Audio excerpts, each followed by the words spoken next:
Hello student, তোমরা যারা ক্যালকাটা ইউনিভার্সিটির আন্ডারে প্রথম সেমিস্টারের ছাত্রছাত্রী আছো এবং তোমাদের ইতিহাস সাবজেক্টটা অনার্স কোর্সে আছে বা পাস কোর্সে আছে বা এসইসি পেপার আছে বা আইডিসি পেপার আছে, তোমাদের জন্য ইউনিভার্সিটির পক্ষ থেকে আজকে কোয়েশ্চেন প্যাটার্ন অর্থাৎ নম্বর বিভাজন জানিয়ে দেওয়া হয়েছে।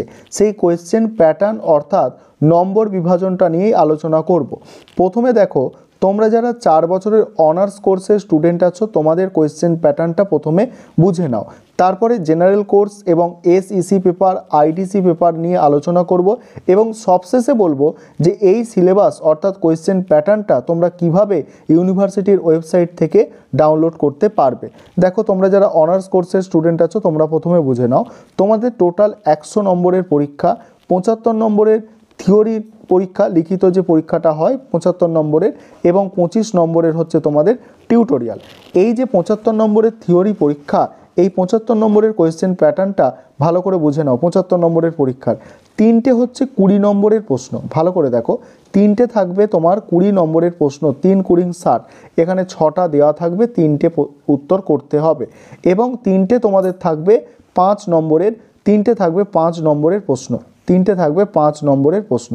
তাহলে বুঝতে পারছো, 3টে 5 নম্বরের প্রশ্ন এবং 3টে 20 নম্বরের প্রশ্ন অনার্সের ক্ষেত্রে। এবারে তোমাদের যে টিউটোরিয়াল সেটা বলা হয়েছে সেটা 1000 ওয়ার্ডের মধ্যে টার্ম পেপার করতে হবে বা প্রজেক্ট ওয়ার্ক করতে হবে। এবারে তোমরা যারা মানে জেনারেল কোর্সের স্টুডেন্ট আছো অর্থাৎ মাইনর আছে বা তোমাদের জেনারেল এমনি সাধারণ বিএ জেনারেল সাবজেক্ট নিয়ে পড়াশোনা করছো, ইতিহাস সাবজেক্টটা আছে, তোমরা দেখো তোমাদের ক্ষেত্রে কোয়েশ্চেন প্যাটার্নটা দেখো। তোমাদেরও 100 নম্বরের ইতিহাস সাবজেক্টটা পরীক্ষা, তার মধ্যে 75 নম্বরের হচ্ছে থিওরিটিক্যাল পরীক্ষা অর্থাৎ লিখিত পরীক্ষা এবং 25 নম্বর হচ্ছে টিউটোরিয়াল। তোমাদের কোয়েশ্চেন প্যাটার্নটা অনার্সের থেকে একটু আলাদা। তোমাদের ক্ষেত্রে খুব ভালো করে খেয়াল করবে, অনার্সের তো 2 ধরনের কোয়েশ্চেন পড়বে, কিন্তু তোমরা যারা জেনারেল কোর্স অর্থাৎ পাস কোর্সের স্টুডেন্ট আছো বা কোনো একটা সাবজেক্টে অনার্স নিয়েছো, এটা তোমাদের মাইনর পেপার আছে, তোমাদের ক্ষেত্রেও সেম। তোমাদের 3 ধরনের কোয়েশ্চেন থাকবে। 5 নম্বরের প্রশ্ন থাকবে 3টে পরীক্ষায় লিখতে হবে, 10 নম্বরের প্রশ্ন থাকবে 2টো পরীক্ষায় লিখতে হবে এবং 20 নম্বরের প্রশ্ন 2টো পরীক্ষায় লিখতে হবে। অর্থাৎ তোমাদের 5 নম্বরের প্রশ্ন লিখতে হচ্ছে, 10 নম্বরের প্রশ্ন লিখতে হচ্ছে এবং তোমাদের 20 নম্বরের প্রশ্ন লিখতে হচ্ছে। এই হচ্ছে তোমাদের কোয়েশ্চেন প্যাটার্ন। এবারে দেখো, এবারে তোমাদের দেখো যে টিউটোরিয়ালের ব্যাপারটা আছে। টিউটোরিয়ালের ক্ষেত্রে কি হচ্ছে, যদি তোমাদের একটা কোনো টপিকের ওপর লিখতে দেয় সেক্ষেত্রে তোমাদের 1000 শব্দের মধ্যে লিখতে হবে এবং তোমাদের 500 শব্দের মধ্যে লিখতে দিলে 2টো টপিকে কিন্তু লিখতে দেবে, ঠিক আছে। আর এবারে এসইসি পেপারের কোয়েশ্চেন প্যাটার্নটা দেখো। এসইসি অর্থাৎ স্কিল এনহান্সমেন্ট কোর্স যেটা আছে, এর কোয়েশ্চেন প্যাটার্নটা দেখে নাও। এখানে বলা হচ্ছে দেখো, এখানে কোয়েশ্চেন প্যাটার্নের ক্ষেত্রে এটা তো 50 নম্বরের টোটাল পরীক্ষা হবে, ঠিক আছে।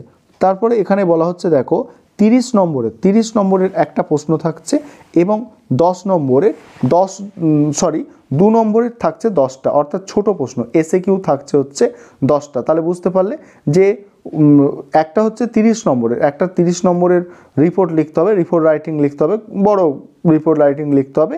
একটা হচ্ছে 30 নম্বরের প্রশ্ন এবং তোমাদের থাকছে 2 নম্বরের প্রশ্ন। 2 নম্বরের প্রশ্ন থাকছে কত? 2 নম্বরের প্রশ্ন থাকছে 10টা, অর্থাৎ 10 দুগুণে হচ্ছে 20, ঠিক আছে। তারপর দেখো 2 question of carrying 10 marks, sorry 2 নম্বরের প্রশ্ন নয়, 10 নম্বরের প্রশ্ন। এটা 2 নম্বরের প্রশ্ন নয়, একটু বলতে মিস্টেক হয়েছে। এটা 2 নম্বরের প্রশ্ন নয়, 10 নম্বরের প্রশ্ন থাকবে 2টো, অর্থাৎ এখানেও কোনো ছোট প্রশ্ন থাকবে না। অর্থাৎ 30 গুণ 1, 30 নম্বরের প্রশ্ন একটা, 30 একে 30, 10 নম্বর 10 গুণ 2, 10 নম্বরের প্রশ্ন 2টো, অর্থাৎ 20 নম্বর। এই হচ্ছে তোমাদের এসইসি পেপারের হচ্ছে কোয়েশ্চেন প্যাটার্ন, ঠিক আছে। তারপরে দেখো এখানে এসইসি তো 100 নম্বরের পরীক্ষা, সেখানে টিউটোরিয়ালটা পুরো 25, দেখো 25 25 50, অর্থাৎ 2টো টপিকে টিউটোরিয়াল হবে, তোমাদের 50 নম্বরের টিউটোরিয়াল থাকছে এখান থেকে। এবার তোমাদের যাদের আইডিসি পেপার আছে অর্থাৎ ইন্টারডিসিপ্লিনারি কোর্স, এই আইডিসি পেপারের ইতিহাসের ক্ষেত্রে কোয়েশ্চেন পেপার মানে কোয়েশ্চেন প্যাটার্ন কি বলা হচ্ছে দেখো, তোমাদের টোটাল হচ্ছে 50 নম্বরের পরীক্ষা, 50 নম্বরের হচ্ছে লিখিত পরীক্ষা এবং তোমাদের টিউটোরিয়াল 25। সেই 50 নম্বরের লিখিত পরীক্ষার কোয়েশ্চেন প্যাটার্নটা দেখো। লিখিত পরীক্ষার কোয়েশ্চেন প্যাটার্ন এখানে কি বলা হচ্ছে যে 4 কোয়েশ্চেন আউট অফ 6 5 মার্কস, অর্থাৎ 5 নম্বরের হচ্ছে 4টে প্রশ্ন, 4 5 20 এবং 2 কোয়েশ্চেন অফ 4 ক্যারিং, ঠিক আছে। অর্থাৎ মানে 2টো কোয়েশ্চেন লিখতে হবে 4টের মধ্যে, দুটো প্রশ্ন থাকবে 15 নম্বরের দুটো প্রশ্ন, 15 দুগুণে 30, অর্থাৎ এখানে কোনো ছোট প্রশ্ন তোমাদের থাকছে না। এই ছিল তোমাদের কোয়েশ্চেন প্যাটার্ন। এবারে সিলেবাসটা কী করে ডাউনলোড করবে সেটা তোমরা দেখে নাও। এবারে তোমরা দেখো সিলেবাসটা কিভাবে তোমরা ডাউনলোড করতে পারবে সেটা তোমরা দেখে নাও। সিলেবাসটা ডাউনলোড করার জন্য তোমাদের প্রথমে কি করতে হবে, তোমাদের মোবাইল ফোন থেকে ক্রোম ব্রাউজার বা যে কোনো ব্রাউজার থেকে গুগলটাকে ওপেন করে নিতে হবে। দেখো আমি গুগলটাকে ক্রোম ব্রাউজার থেকে ওপেন করলাম। তারপরে কি করতে হবে, যেখানে সার্চের জায়গা আছে সেখানে বেশি কিছু লেখার দরকার নেই, অর্থাৎ গুগলে সার্চ করতে হবে কি দিয়ে, সিইউ দিয়ে সার্চ করতে হবে। তারপরে নিচে একটু স্ক্রল করে চলে আসতে হবে। যখন আসবে তখন দেখতে পাবে সিসিএফ বলে লেখা আছে আর একটা ইউজি লেখা আছে। এই যে জায়গাটা আমি মার্কিং করলাম, এখানটা তোমরা টাচ করবে। টাচ করার পরে তোমাদের সামনে এইভাবে একটা পেজ ওপেন হয়ে যাবে।